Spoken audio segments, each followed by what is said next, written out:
Welcome to Greenvale Radio, the official podcast of the Deadly Premonition Archives YouTube channel, your one-stop destination for everything about the greatest video game ever made.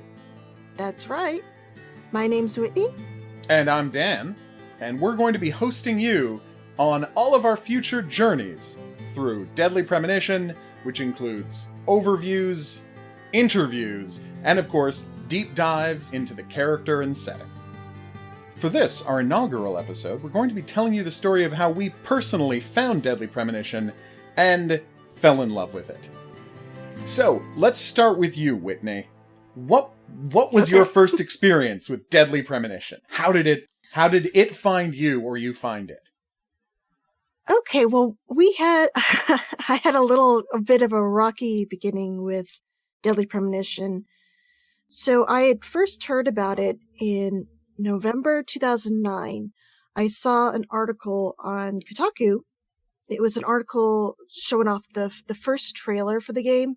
And I watched the trailer and was like, wow, this game looks really interesting. It seems right up my alley. It's a murder mystery. I'm into true crime. I gotta kind of remember this. But then kind of forgot about it, but it was always in the back of my mind.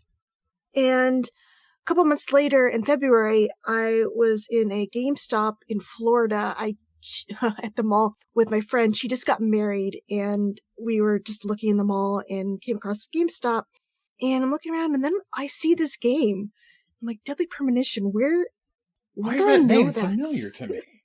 And then I picked it up and turned it over, and I think I recognized the character models. I was like, oh, it's that game I saw on Kotaku. I definitely want to get it. It's only $20.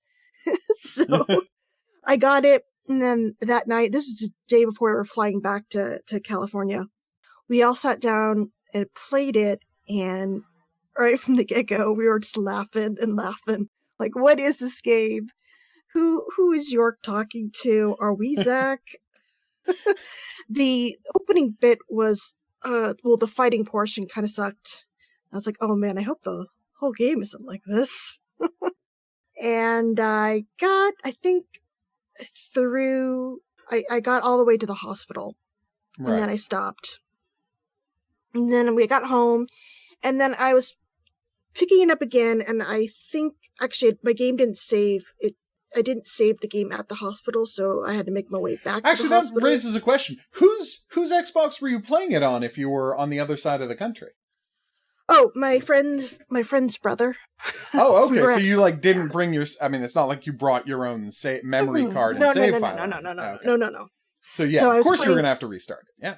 Yeah, I had to restart the game, and I got one of the things that really frustrated me about the game, which everyone complains about, are the controls. But what killed my interest really fast was the fact the map didn't zoom out, and I was getting lost.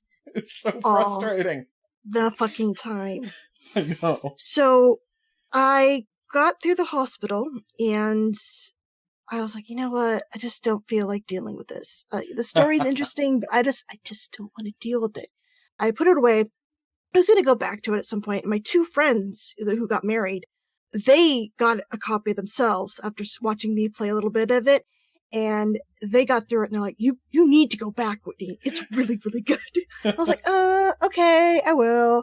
And then at this point, Giant Bomb had started their endurance run. I was like, you know what? I liked watching them play through Persona 4.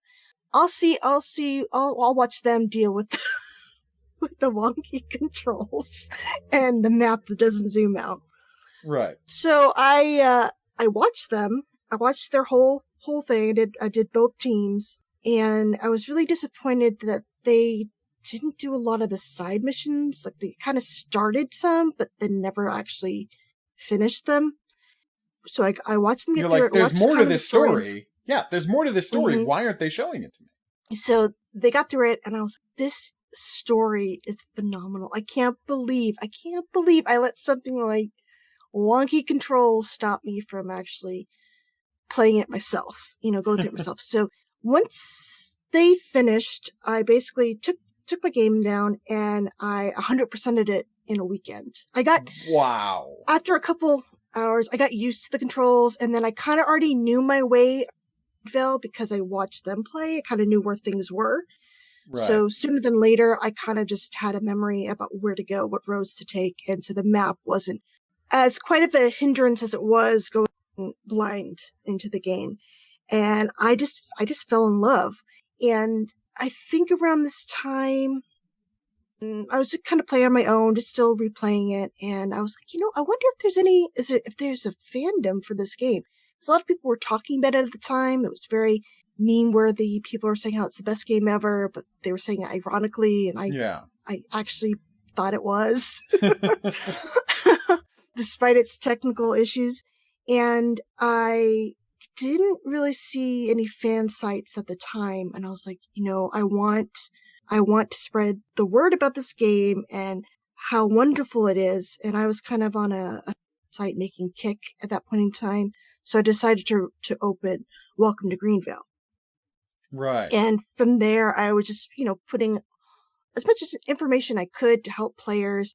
And I made a map that people could zoom in and out on. So vital.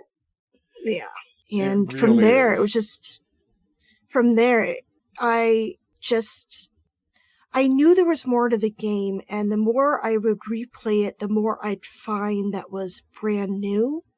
It didn't really click until a couple years ago when I saw someone on Tumblr post this conversation with Thomas. He's the sheriff's assistant in the game. Right. Where he was talking about what he was doing before he was an assistant to George. It's like, where is this conversation? I've never come across this conversation. Where did they get it? I thought I 100%ed the game. Yeah, exactly. And then it clicked. Holy shit. There's more conversations depending on the chapter and the weather. It's just not the chapter. It's also the weather conditions. And a lot of these chapters you go through super fast because you're just like, well, I guess I got to do a meeting. Let's just go there and get it over with. Oh, hey, let's go find the twins. They're like right up the hill. Yep. No. No, what you should do is go and talk to everyone in the game before driving up one hill and passing the chapter. So once I realized that, I didn't think I could love the game any more than I already did at that point. But right. I just felt like up to that point, I truly didn't know the game like I thought I did. I was very surprised that as much as I replayed game you were obsessed with, you loved with, you created a fan site for, and then you suddenly realize, oh, I've only scratched the surface of the amount of character and content in this game. Because when I replayed, I tend to do the same things. I did go back and maybe like stalk some characters. So I did, knowing, I guess, this is a spoiler podcast, I guess. No, right? No, I think people know that we're all about the spoilers here at Deadly Premonition Archives. Okay, so after I learned that my first playthrough, one of the first things I did when I replayed it was kind of follow George around. Because I wanted to see if the game would hint at him being the killer outside of, cutscenes. And I wasn't seeing much at first, but I kept noticing that he'd be on the map, but he'd be in the Muses Gallery, or he'd be in the Galaxy of Terror, and then I noticed that, oh my god, he must be in the basement during the game, the dungeon. And I was like, I gotta catch him going down there. And so I finally, at one point, I caught him going down. He'd go down with Thomas on clear days right at midnight. Him and Thomas would go downstairs. And Carol will go with him down there starting at like 4:45 on rainy nights. And my mind was blown. I was like, oh, they actually they mapped showed it out him that going thoroughly. Down to his little sixth dungeon. Yep. Wow. And then with the Muses Gallery, I was like, what is he doing in there? And I'd peep in, but I never really see anything. I'd maybe see Diane at her desk sometimes, because she's usually back there a lot until the afternoon. And then I caught George going in there to talk to Diane after hours.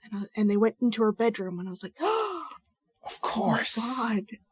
Oh my god. This is already hinted at during the game, but it was those little things.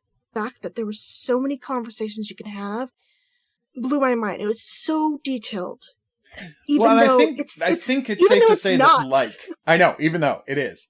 But I think what's kind of amazing, and this is something that video games have more than any other genre, which is at no point you're going to have your favorite book, and you've read your favorite book 10 times. At no point are you going to find out, is someone going to say to you, oh, by the way, did you read those 4 other chapters that were hidden in the book? That can't happen. And that's the miracle of video games. You can have your favorite video game ever, and then someone can come along and say, oh yeah, you missed like 20% of the game. And what I found out, so this is still back in 2010. This is before I knew about the different conversations. And I started a little video series with like Easter eggs that I found, and I talked about George going down in the sex dungeon and visiting with Diane, and I also did talking to Diane. You can learn why there's tree paintings in the gallery. And I found more often than not, people didn't realize you could get explanations for things within that game. They just felt because it wasn't covered in the main story, there was no answers to be found. And that's just blatantly false. It's just not true. And that's, and as I went back, I mean, you are right now putting together a video about critical reaction. And I think what blows me away, because when I was editing that script for you, I went and I read all of Metacritic's contemporary reviews of the game. Like the reviews that came out when the game was originally released. And I think what's fascinating to me is you really understand, as you read all of the critics at the time, is no one played this game. I don't think many, they just sort of rushed through the game to get the reviews done. I don't blame them. Game reviewers have so many games to get through. And this was, at the time, kind of a awkward game to play. Like, even I put it down, and look at me now. Like, I won't stop telling everybody how wonderful the game is. Well, and the thing is, I put it down, so that should tell you something about how hard it can be incredibly hard a hard game to get into. But the funny part about it is, the thing that came up over and over and over again in these reviews is that everything is so baffling and nothing makes sense, and I don't understand why anyone does anything, and blah blah blah blah blah. And it's like, well, yeah, but that's because you didn't put in the time. Because you didn't investigate. You didn't, like you say, investigate. And they're like, there's almost no investigation in this game. And while it's true that within the game, you can't put your investigation into use in York's investigation. Like, you can't go out and solve the mystery on your own and end the game early. Like, you have to follow the course. If you go and talk to all of the characters and observe all of the characters and fully research this world, by the end of it, I mean, I think you and I can safely say that we understand fundamentally everything that happens in this game. And I think anyone who's willing to put in the time will have that same reaction. Everything in this game is knowable if you put in the work. Or at least you can get a good theory. Oh, absolutely. I mean, not everything is explained. There's still some stuff left up to player interpretation. Of course. But there's enough within the game to come to your own conclusions. Absolutely. But yeah, like, this is not a game that is going to leave people completely baffled and be like, I don't even know what happened. No, that's not this game at all. Like, they care about making a fully thought out world. Yeah, and the thing I always saw, after I got through it, and I 100%ed it, and I would go back, Swery's and his team, his passion to create Greenvale, it comes through. Like, the stuff they put in that not no one, but most players never encounter. It just makes me so sad, because there's all these little details that people will never see. Like, for example, like the peeping mechanic. Yeah. So many people don't use it. They'll use it one time, maybe to look into Polly's room. Yes. And because no one's there, they're like, oh, well, this is useless. Or they'll look into the A&G diner, and it's like, well, that's kind of boring. You can just go in there. What they I wish the game kind of like incentivized. Oh, I think incentivized it. Like gave you if the game had made part of the plot. Here's 3 times you have to peep in to find out a piece of information for the plot. It would have convinced people to like start peeping on their own, probably. Or just maybe even just maybe the first time you peep in, have like a little dialogue box pop up and say, peeping is a good way to learn about the residents when their true motivations or true whatever, when something along the lines of, people can act very differently when they don't know they're being watched, Zach. There you go. Yes. Something like that. Yeah. Yeah. Because most of the most interesting little bits that related to characters, for me at least, are moments that I caught looking in through the window.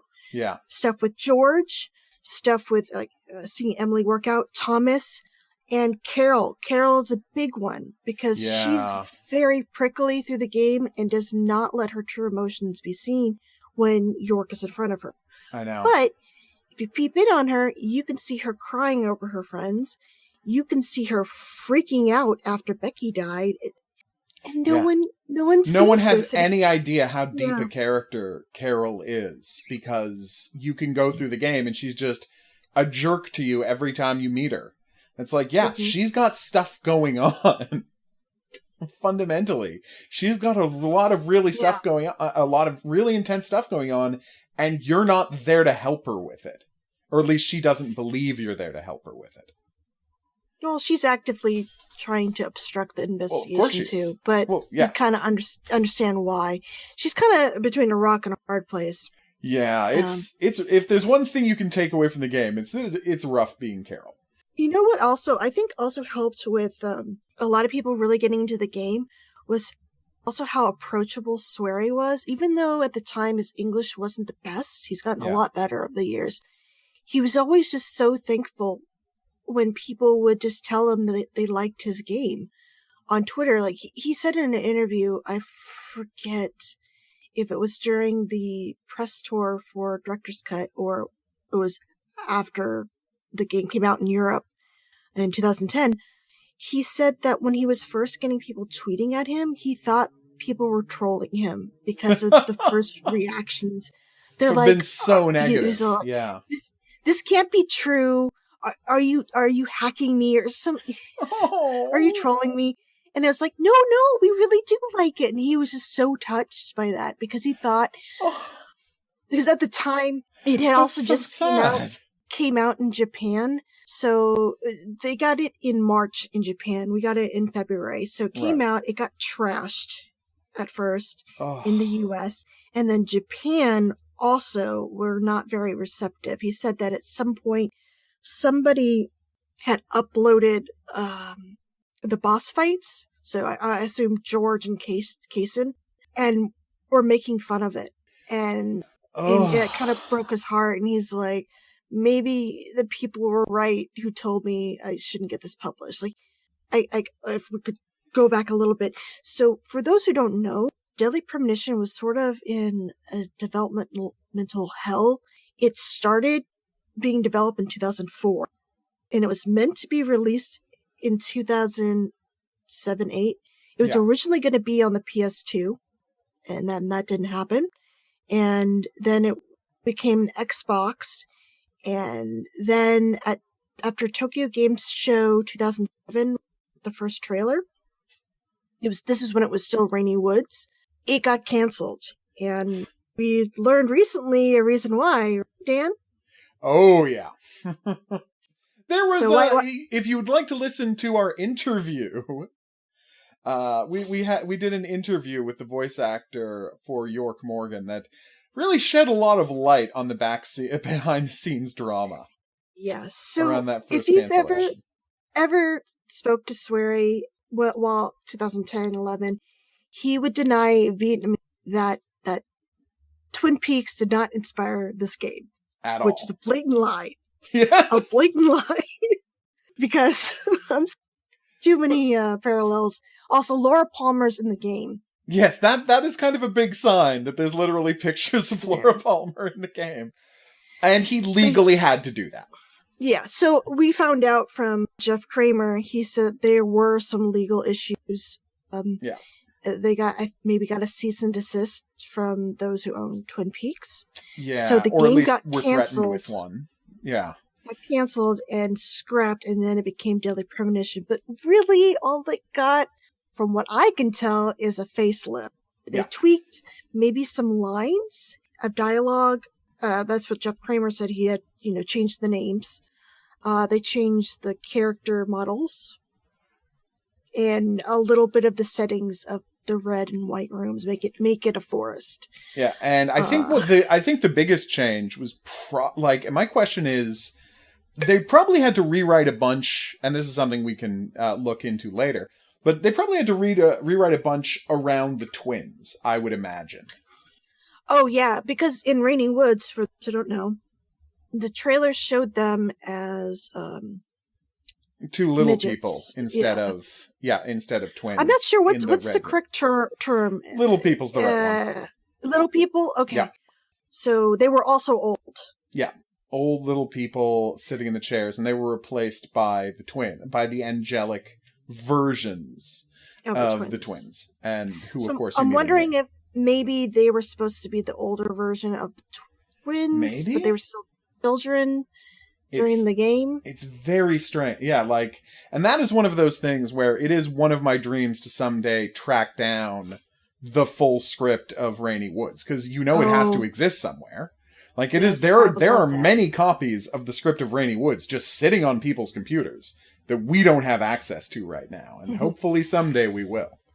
Well, speaking of which, in Game Developer Magazine, Post-Mortem Interview, in 2011, I believe the interview was, Swery mentioned kind of his process for making the characters and their schedules for the game. So a lot of the characters will go around town on their own schedule, 24-hour cycle, and to help decide where they would go in town and who they would talk to, they made these detailed profiles on all the characters, apparently, like pages of profile. Things like, when did they have their first kiss? Who don't they like? Little things like favorite meal, what time did they get up, what do they make of their job? Full-fledged, details. And character bios. Just, they're somewhere. Swery must have them, I don't know. There are full-on character Bibles for every character in this game that we just don't have access to. I would love a book of just of that stuff. But anyway, if ever a game deserved a full-on giant art book with all of this background material, it's Deadly Premonition. But I'm kind of off track. So anyway, this is when 2007 it got officially canceled, and then it got rebirth 2008 as Deadly Premonition. With Rising Star Games producing. Then it came out in 2010. But along the way, Swery had people telling him, it's not worth it, this game is crap, we don't understand your thing. All these people are naysayers telling that people wouldn't like it. And so when he saw those first reviews, it was so heartbreaking. It must have been shattering because he trusted himself for so long against so many people telling him it was doing a bad job and it wasn't going to work. And he's proven him wrong, thank God. Oh, definitely. But how terrible must it have been to see that, right? To see all of these terrible reviews and to know that people didn't give it the kind of time you need to give it to get the game. I would like to think that if this game, I think it was only about 42 people on staff. Wow. If they had a bigger budget, for sure, and the tools necessary and the people who knew, how to, I think Swery's vision was too big for the platform at the time. He wanted hundreds of people for you to follow around. He wanted it originally to be in a city, and then it got moved to a small town because that was just way too resource intensive. Yeah. Yeah. Could you imagine a AAA Swery game? Oh my God. In the vein of Grand Theft Auto or Red Dead Redemption? Yeah. With that many characters and that kind of huge world. I know. he has such big ideas. And yeah, I know people say, is just Twin Peaks the game? But it's not. Nope. It really isn't. It goes on its own thing. We definitely need to do a little thing about that. Oh, we're going to. Believe you me. That has been a topic of discussion about this game long enough. It makes me really thankful that there were people, critics like you did like a 10-part series on why Deadly Premonition was Game of the Year, and Jim Sterling gave it a perfect score, kind of making people give the game a second look. And it's yeah. Well, and I guess this is the perfect time for me to get into how I first experienced how did you find the game. it? And mine is very different from yours. Mm-hmm. Simply because and this is a weird thing because I do review games professionally, I have this weird obsession with, I don't read previews and I don't watch trailers and I don't want to know anything that's coming out. I'm like, I just want to get sent games, and the first time I hear about them, I want to go into review with no preconceptions as to the extent that it is possible. Obviously, when there's a new Doom game coming out, I'm gonna know there's a new Doom game coming out. When there's a new Wolfenstein, but you don't watch the trailers. No, I don't watch the trailers. I never watch trailers. So when I got, I knew there was a new Wolfenstein game coming out, and that's all. So for example, for the New Order, I was like, well, I know there's a new Wolfenstein game coming out. I wonder what that's going to be.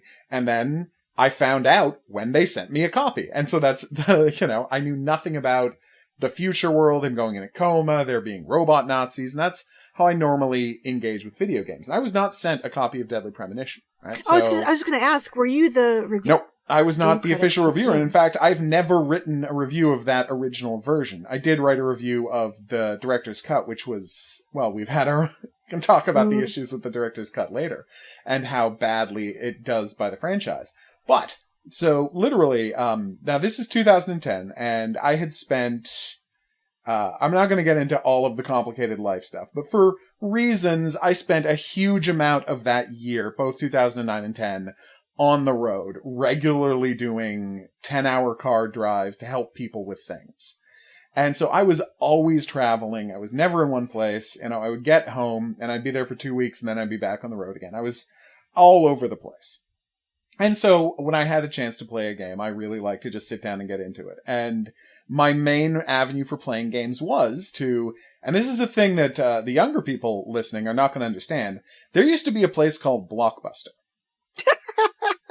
And this place called Blockbuster was a place where you could rent DVDs, which were a thing that movies used to be on.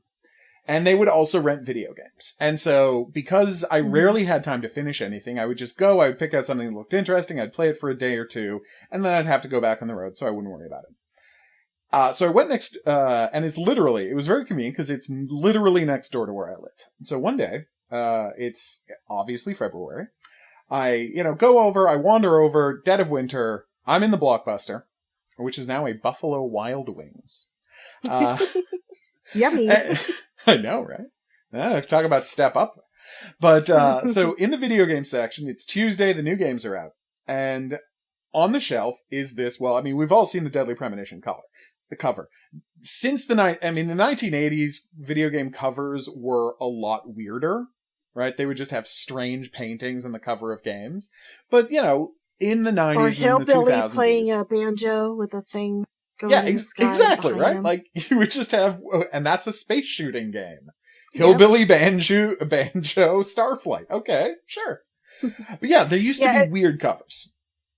So, just so people know, we're talking about the North American. Of course, we're talking about the North American release, which has screaming screaming face with cowl down over the eyes and raincoat killer in the background. The North American cover, not the Red Seas profile cover. Stock photo of a screaming lady and blood kind of going down her face. And it all has this painting filter put over it, so it looked like a cracked oil painting. So, in the 90s and the 2000s, video game art has largely flattened out and become very generic.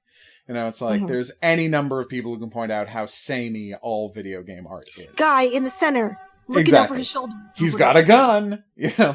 We've seen that a million times, right? Or, just dramatic character shots of the main character of the game, no matter what the game is, you get over and over and over again. That's just what video game covers are supposed to look like. So, this stood out quite a bit because it's like nothing I've ever seen. I like horror like, anyway. Is this a slasher movie?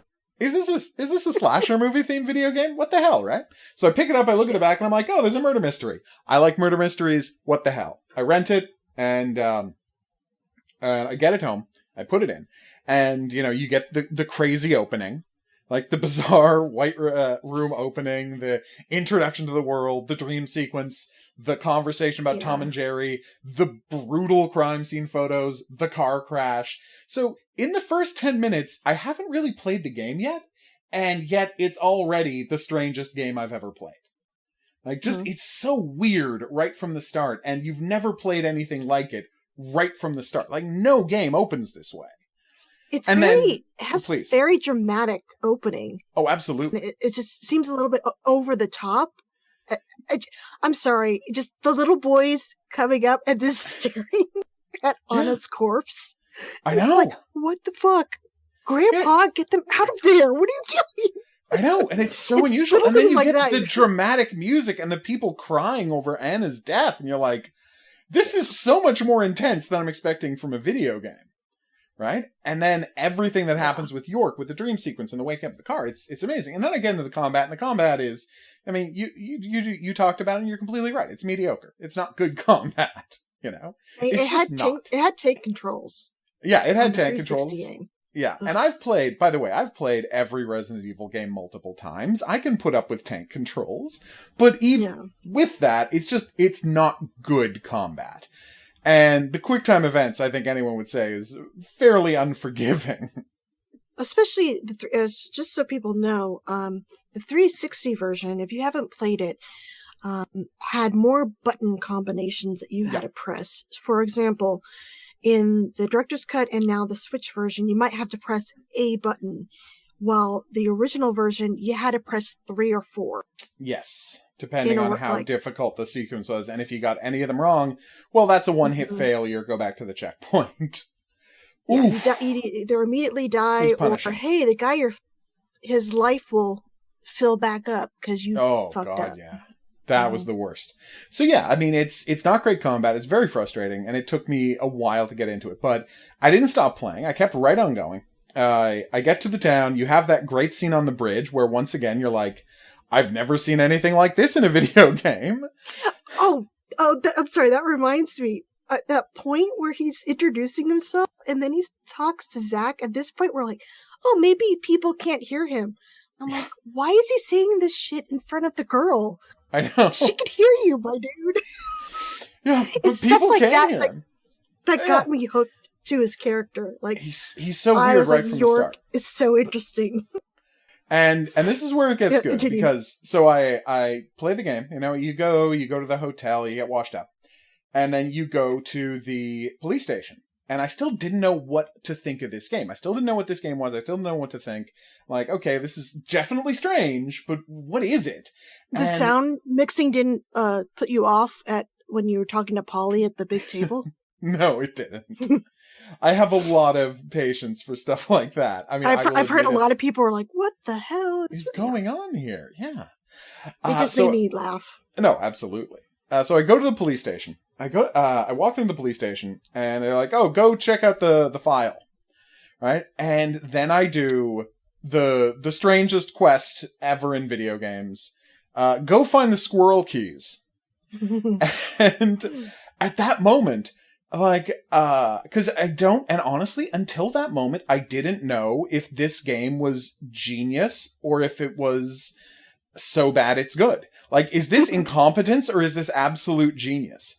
And then when I found all 3 wrong keychains before you find the right. There's 5. Oh, sorry, yeah. No, there's 4 wrong ones and 1 real one, right? Well, however many it is. I found all of the wrong keychains. And just the increasing absurdity of like, oh, thank God I finally found the keychain. And Tom's saying, nope, that's a flying squirrel. Right? Like that's a sugar glider.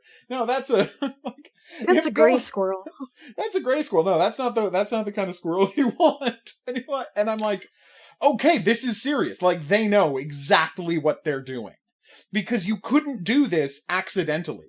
You couldn't have it, because that scene is quite clearly a joke about emblem keys from Resident Evil games. Like the ridiculous emblem keys in Resident Evil games. That's what that's a joke about. And you can't do this accidentally. You can't, whoops, I made the most incisive joke ever about survival horror game design. Like, that just can't happen. So you have this amazing scene, and I'm like, okay, I think the person who made this is a genius. And this is the true part of the story. I finished that sequence and I saved the game. And even though it's still very early, it's not like I've been playing all day. That's only an hour and a half into the game. I turned off the game. And I'm like, well, this is probably going to be my game of the year, was my thought upon just oh my upon God, seeing that soon? That soon? That scene. Because that scene so expresses that something truly clever is happening here. And so I put the game away, did regular nighttime things, blah, blah, blah, blah, blah. And then the next day, I rented the game for a week. The next day, I took the game back to the Blockbuster store, and I'm like, hey, so can I just keep this and I'll pay you what it costs? Because they let you keep it? No, they didn't. Because it's like, I rented this for a whole week, but I don't want to give it back. So what if you just sell me the game and give me $5 off because of the rental? Because I paid you $10 to rent it for a week. And like, so you would get the full price of the game plus the $5 and I just get to keep the game. And they're like, we do not do that. And so I said, okay, well, here, take the game back, because I'm going to go and buy a copy of my own. And I left the Blockbuster. Did you know it was $20? It was 30. No, I didn't know what it cost. I didn't care what it cost. That's the thing. Whatever it costs. Now I know that I'd be giving him the $30 and it would be $5 over. But I say, I will pay, give me $5 off what it costs because I rented it for a whole week, and I'll pay the full price of the game. I did not know what it cost at the time. But I'm like, I don't care what it costs. I am buying this game right now. And so I left there, and straight from there, I headed over to my local electronics boutique, or EB Games, which is what we call GameStop here in Canada. Well, no, they used to be separate. I know they used to be stores, separate, but, and then and then they merged. Yeah, but we don't so much have a lot of GameStops. No, we never had Babbage's. We did not have Babbage's, sadly. GameStop bought them, and they became GameStops. But okay. But yes, I've heard of Babbage's. Oh, poor EB. But they're still called EB here. Like, it's not just, they didn't change the branding. It's one of those situations where EB is more known in Canada, so they never changed the branding.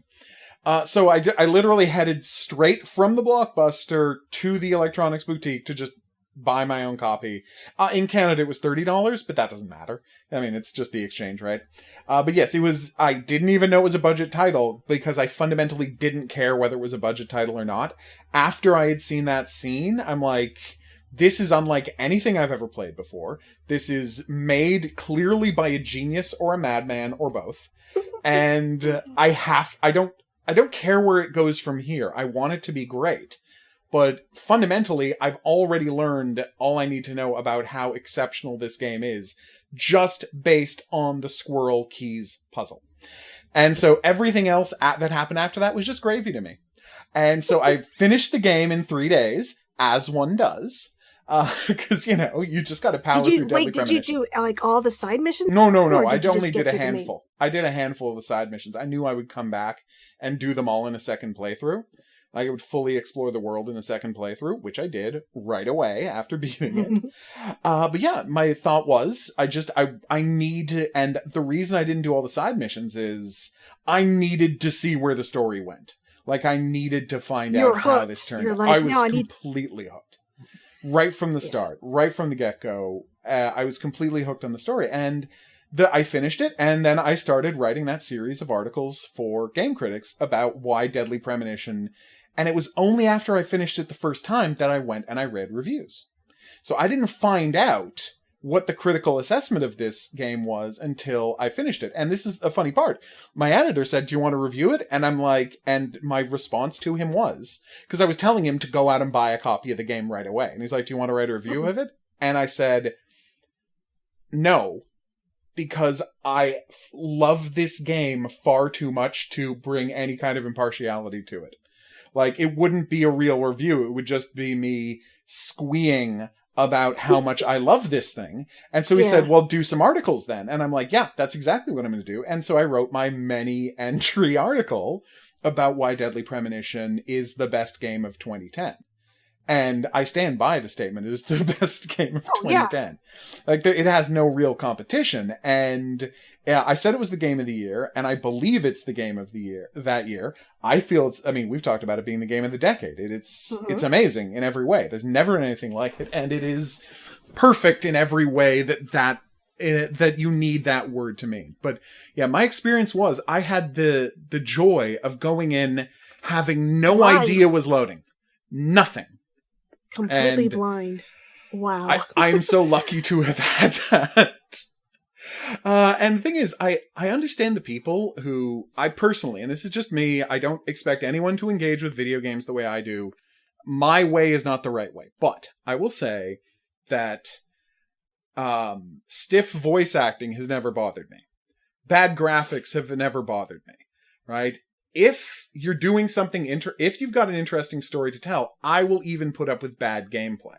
Obviously, bad gameplay does bother me, but if you got a great story, I will put up with it, right? I will put up with the bad gameplay, and that's what fascinated me about this one. It's that it has all of the things right up front that would make so many people, and did make so many people, dismiss it out of hand. Right? Yep. It has a couple of questionable voice acting performances. You're right that there's issues with the sound mixing. There are scenes where, like, the music seems so completely inappropriate that you're like, oh, this must be a mistake or whatnot. But no, that's always a knowing choice. And if you're willing to look... Diane just died. Da-na-na-na-na.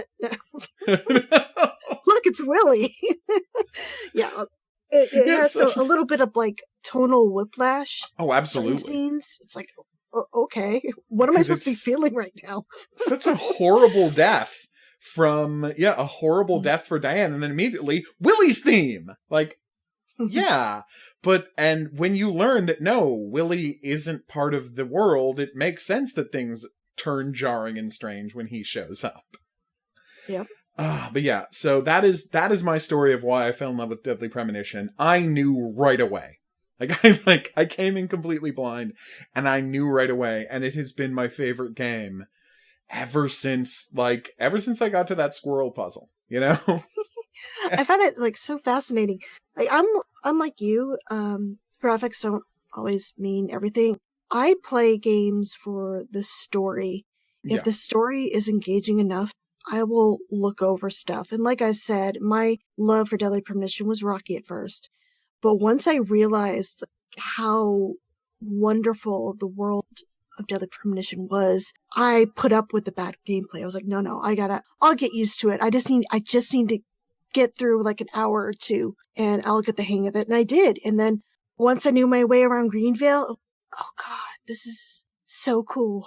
I want to follow everyone around. And I think that's, and I mean, I can't guarantee that everyone's going to feel that way about Deadly Premonition. I wish they would. I genuinely wish they would. I wish everyone would feel about it the way we do. But at the same time, even if they don't, like, I think there really is something in this game for anyone who loves a great story, for everyone who loves interesting characters, for everyone who wants to see just how interesting video games can get. There's stuff here for you. Yeah, you got to put up with some crap, but it is worth it in a way that few other things have ever been worth it. Yeah, I mean, under that janky exterior is something really special. You know, once you get past that.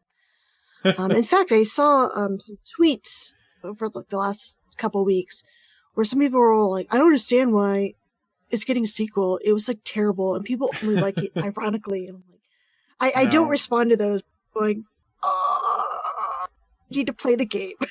On one level, if only you knew. Yeah, if on one level I get a little mad at that, hearing that, but on another level, I'm like, I kind of feel sorry for that person, you know, because they don't get a chance to. Hopefully, that someday they'll actually try to engage with Deadly Premonition, and they'll understand what they've been missing this whole time, because it really is so much better than it seems and so much better than it looks. It really is the best. And as much as we kind of complained about the controls of the 360, yeah, I think what really has been hurting the game the last couple years have been just the awful PC port. Yeah, the PC port is straight trash. And the even the crashes and stuff on the Switch, really, people are getting game crashes, and I know. it's like, why can't we get a properly working version of this game? Like, well, I stand by my statement that if I think Deadly Premonition would have a complete renaissance, because you look at the Resident Evil 2 remake. You look at people going back and the Final Fantasy VII remake that's happening. It's like people are going back to the great video game stories, and they're making a new take on, well, not a new take, sorry, that's the wrong way to describe it. They're using modern technology to tell that story again and give it to audiences who missed it the first time, or too young to have played it the first time, right? Because there's a whole generation of gamers who weren't born yet when Final Fantasy VII came out, and weren't born yet when Resident Evil 2 came out, right? Or were children and didn't get a chance to play it. So there's this whole new generation that is getting a chance to experience the top of these genres. And I would say that there's no game that deserves that more than Deadly Premonition. I would be very happy to hear. And I think it's going to be entirely, maybe it's just a pipe dream, maybe it'll never happen. But I honestly believe that if they can get real traction around this sequel, there's a chance someone might say, okay, well, let's remake Deadly Premonition. Same script, obviously, same story, but just with the technical stuff that they never cracked the first time. Like maybe adding more places in Greenvale you can go into. That would be nice. Swery did talk about in interviews that he wanted some more stuff that you could do. Like, he wanted at one point York to be able to go to a movie theater and watch a movie. There's a couple places on the map that looks like you should have been able to enter it. The bank or the farms. I have a feeling that he had a lot of big ideas, but they had to cut it just due to time or budget. A remake would definitely, I think, add a lot. But I have a feeling if they did, there might be pushback from people going, no, the jank is part of its charm, which I highly disagree, but that's not me. It's not at all. I like it despite its jank. Yeah. No, and I mean, and by the way, if you meet, and I don't want to judge people and say, oh, well, you're playing the game wrong. But I will say that personally, I have dismissed anyone who said, oh, well, I like the questionable art and I like the bad combat because, it gives it that B feel. And I'm like, I shut down and I don't want to engage. I'm like, no, the problem, like, everything your compliment is a backhanded compliment. Yeah, it's like it's only working because it's a mess, and that's how you're seeing the game. It's a mess, and this is why you enjoy playing through it, because of what it's getting wrong instead of what it's getting right. Right? And that's exactly what I mean. Yes, thank you. Because that's what gets me. It's like, no, what I love about this game is that it has the best characters and the best story and the best world I've ever seen in a video game. So the fact that the combat is trash doesn't make that, does not factor into my love for this game. The terrible QuickTime events don't factor into my love for this game. No, like they're the obstacles, and that's what they are. I think fundamentally those are the obstacles that make it hard for me to recommend the game to other people. Like those things that people ironically, compliment. No, those are the things that keep me from being able to explain to people why this is the best game they've never played. Yeah, whenever I'm recommending it, I was like, okay, which version are you going to play? There's some caveats here. Okay, 360, you won't have crashes, but you'll have to deal with slow text unless you hit a button. You'll have to deal with lag, wonky combat. PC version, it might not work for you at all. It really depends on your rig here. PS3 version, very laggy, and sometimes it will crash. Switch version, so my biggest advice is always ABS. Always be saving, because you never know.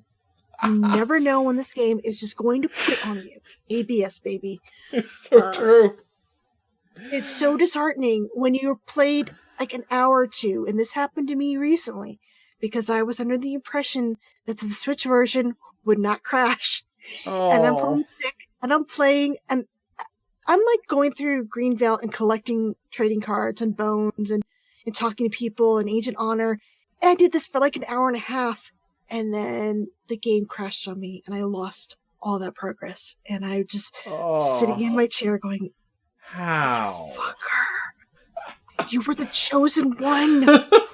No. Switch, the betrayal. I felt so betrayed. And apparently some people didn't have this issue, but I found more and more people going, hey, my game keeps crashing after like hours of straight gameplay. I'm like, yeah, buddy, I know. Oh, yeah, we didn't even get into when it first came out. Yeah. The voices and shit were broken. Like, they had to patch it. Yeah. After a couple days because the sound was way wonky. Cutscenes wouldn't have voices. Yeah.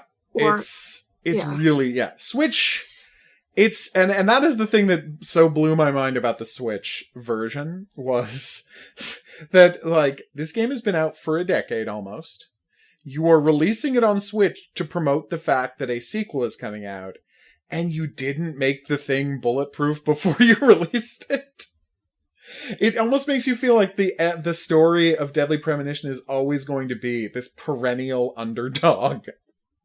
Where if it can go wrong, it will go wrong. I'm just praying. I'm praying the sequel is smooth all the way through. Plays okay. Oh, yes, it would be such a nice change of pace. Well, to not have to think of workarounds to get through it. And to recommend the game, to be able to recommend a Deadly Premonition game without offering 8 caveats. Yeah. You know? And what's funny is a lot of people say Deadly Premonition is a better game to watch than play. And oftentimes I'd hear people say, oh, watch Super Great Friends Let's Play. He did a really great Let's Play series of it for Something Awful. And Giant Bomb. It's fun, I guess, to see people's frustration or their joy for the game. So a lot of fans actually have never played it themselves. Came to the game through the Let's Plays. And you, by comparison, do not only a great Let's Play, but a Let's Play that is full-on super educational. Because it teaches you everything about the game. Because you go into these amazing tangents. It's the most edited Let's Play I've ever seen. Because you're like, okay, let's pause for 5 minutes of clips from interviews and video references. Yeah. If you guys are looking for like a 40-hour playthrough, there you go. Yeah, because not only do you do every cutscene, but you show alternate audio takes. You show, well, what happens if you don't get to place in time? Here's the various audio that can happen. Like, you get all of it out there, and that's fantastic. But my problem with recommending people watch the game instead of play it is, and this is where the game affected me so deeply, is if you have a couple of goobers talking over the game, you're not going to get emotionally invested in the characters. Mm-hmm.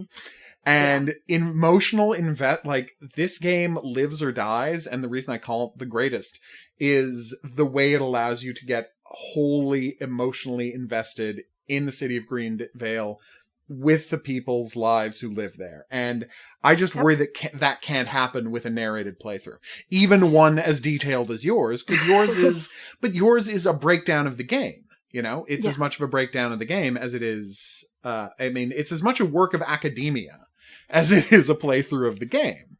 Oh, I don't know if I'd go that far. Well, no, but I mean, it's basically the cliffs, like,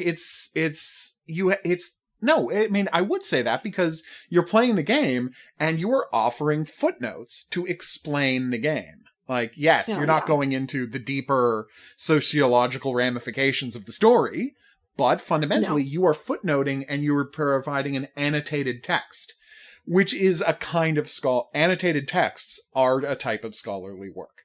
No, it's not the same as doing a thesis, but it is a type of scholarly work. And even yours, I wouldn't say make that the first time you watch the game, because the power of Deadly Premonition is in its story. And watching someone like, I like Mystery Science Theater 3000, but there's a reason they don't do that for good movies, you know? And it's because talking over a good movie lessens the impact. Hearing people's constant running commentary of a good movie ruins the impact. And as much as I agree with you that it is an incredibly difficult game to play in a lot of ways, I want everybody to play it because that way you get involved in the world. So which version would you recommend if you had to recommend one? If I had to pick? Yeah. Can we live in a fantasy world where they fix the Switch version? Okay. No, okay. There's okay, still but hope that's that they might do no, another okay. patch. Okay, here's the thing. Right now, my I know it's crazy to recommend this, but if by the time you hear this they haven't patched out all the crashes, play it on the Xbox 360. The gameplay is notably worse, but the stability is what's there. The problem with the PC, and I can't stress this enough, the problem with the PC and PS3 versions is that they have a bunch of additional story content that is terrible and ruins the game. Grandma liked movies? Oh, God. I mean, the cutscenes that were supposed to help explain the story. And did the opposite? Yes. Yeah, no, yeah. Those cutscenes, the ones that ruined everything. So, yes. Those, in a sense, I hate them more than anything else. So I despise those cutscenes. And yes, the gameplay is better on the PS3. Absolutely. The driving somehow is worse on the PS3 than the Xbox 360. Yeah, the director's cut, it seems very sensitive. So at 360, your car would drift like to the right or to the left while you're driving. But the director's cut, it still kind of has that, but if you accidentally hit your joystick analog stick a little too hard, you go careening. I know. Crashing. We're just right into a tree. So yes. Very slow backup too. Oh god, yeah. The ranking is, so I would say the ranking for which to play it, assuming you have the ability, is play the Xbox 360 version. If you can put up with horrible instability, the Switch is the second best version. And if they ever fix it, I think it will be the definitive version. And then third is PS3. And then very bottom of the barrel is PC, which is basically not a playable game. So I always say, if you can get the PC version to work properly, go with that one, because you get 60 frames per second and you can get nice looking graphics. But again, if you can get it working, you want to put in the time, figure out what you can do to make it work with the computer. You have to put on there. Yeah, depending on your computer, you'd have a variety of different and fixes. Your mileage will vary with the fixes. Absolutely. It works pretty well for me. I could play hours at a time, but it still crashes. I'd say Switch would be next, because even though it crashes, you at least get 60 frames per second. It is sweet. And the driving is still a little wonky, but it's better than the 360. And then I'd say 360 on Xbox One, because I heard it fixes a lot of problems with lag. Oh. It's a lot smoother, yeah. I will have to try that. And as always, bottom of the barrel. Director's cut. Now, you said it's important to play the game so you could connect with the characters and whatnot. Mm-hmm. I found that really interesting because I was listening to another podcast, Zero Brightness. They were talking about Deadly Premonition.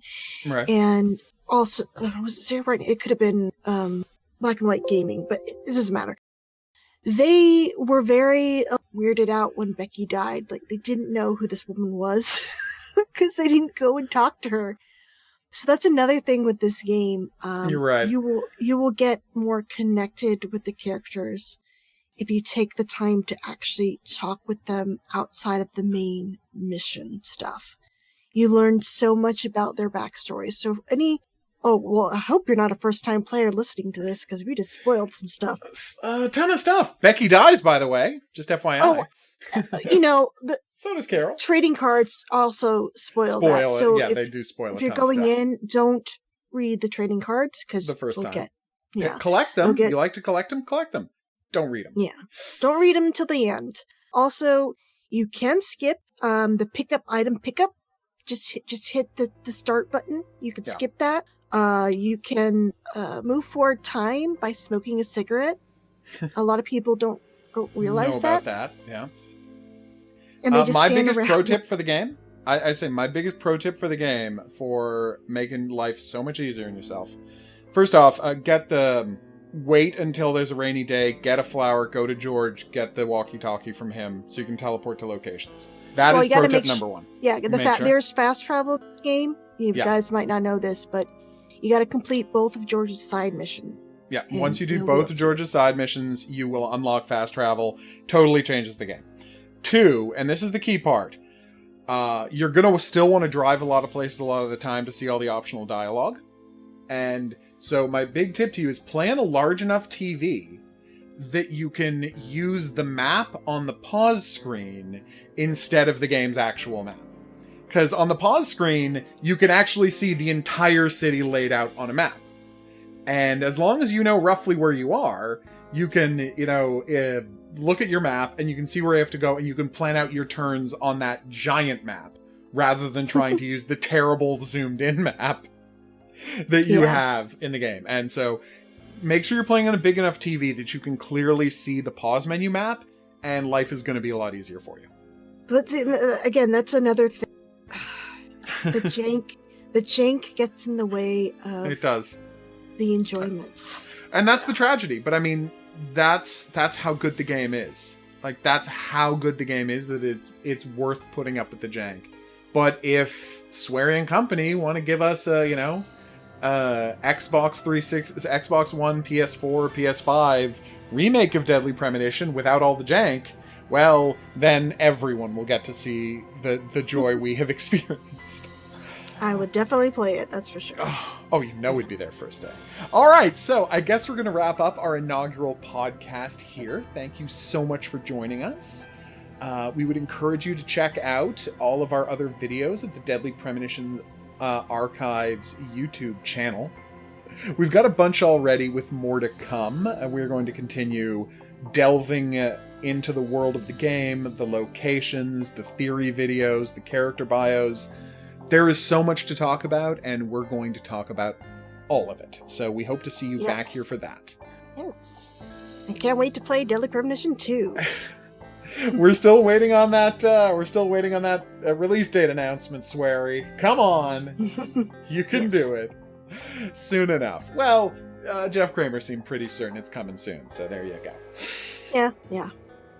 All right, so I guess we'll see you back here for more. But until then, I'm going to say au revoir. Bye.